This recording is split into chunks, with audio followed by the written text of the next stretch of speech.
When I was a teenager, I suffered a lot of stomach aches. At one point, it got so bad that I had to go to the hospital and I got a prescription. Later, when it was like later on in my freshman year of high school, my stomach aches got so bad that I used to have to be excused from class early so that I could go and take a dose of Pepto-Bismol before lunchtime.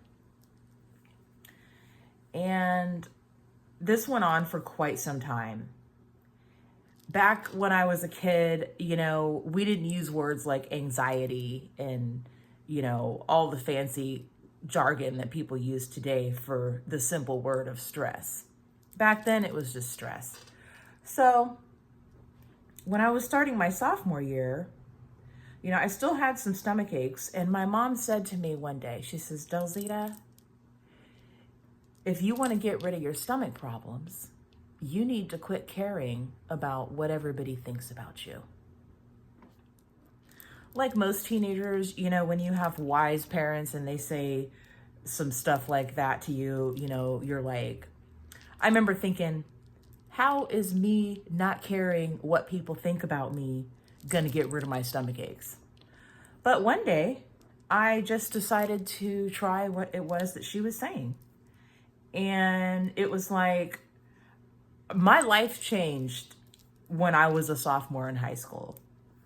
When I actually applied what it was my mother told me to do, it was like the most liberating feeling that I had had in a really long time.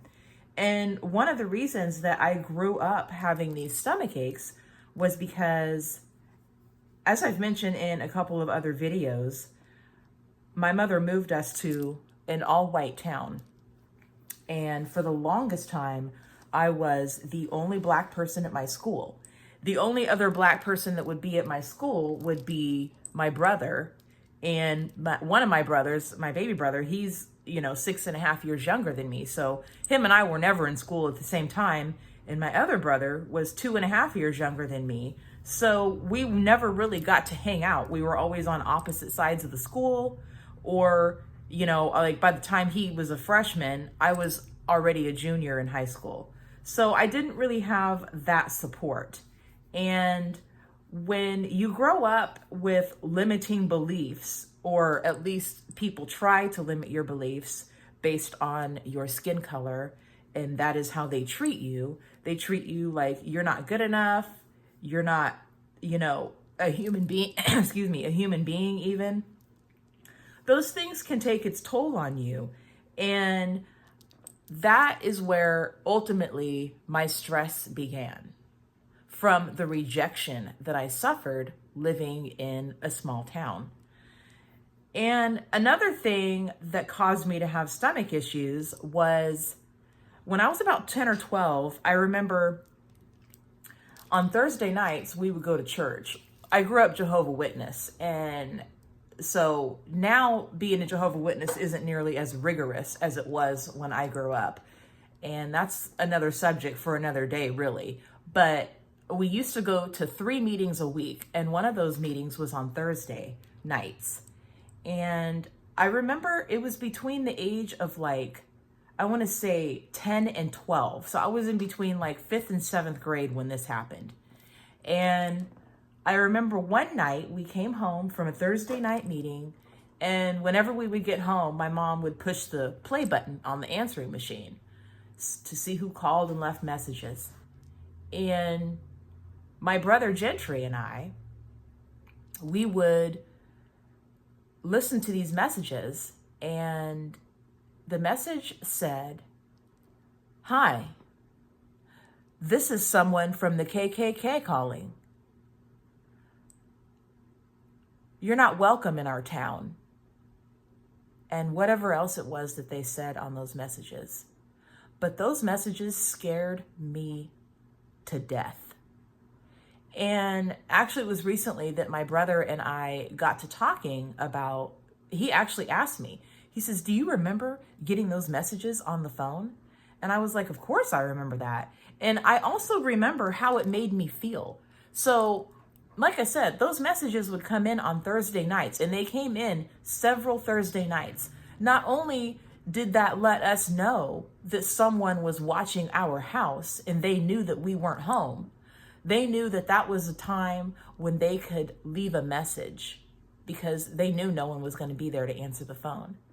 And how scary would it be to come home on a stormy, rainy night and have messages left like that on your telephone?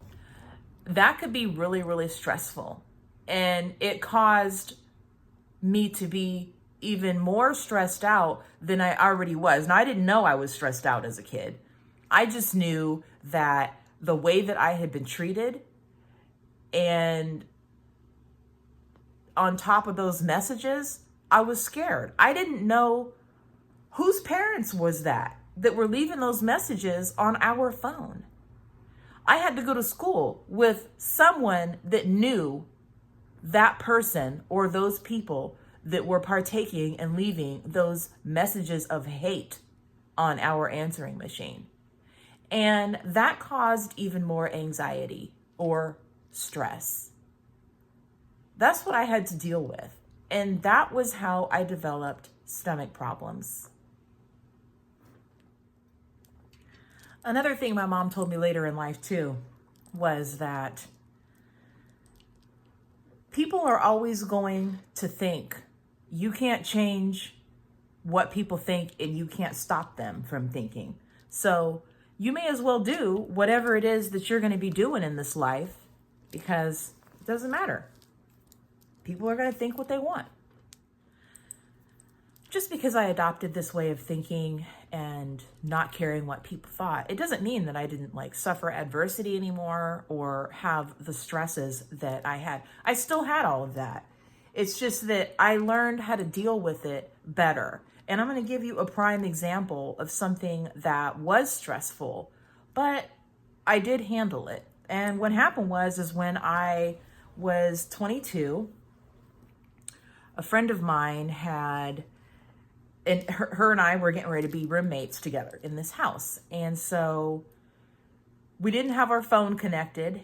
For whatever reason, it wasn't connected yet. It was supposed to be. And so I said, hey, go down to the neighbor and ask her if you can use her phone to call Pacific Bell to see if, they're going to come today and fix and hook up our phone. So about 5 minutes later, she comes back upstairs, just bawling her eyes out, crying. And I was like, what happened down there?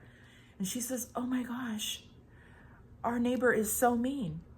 She asked me if our landlord knew that there was going to be a NIGG, you know what, living in his house. I was a little shocked, but I wasn't really surprised. It had been something that I had been dealing with for so long that I was used to it. Unfortunately, it's something that I had to get used to, being rejected. I hadn't even moved in yet. We were just moving in that day.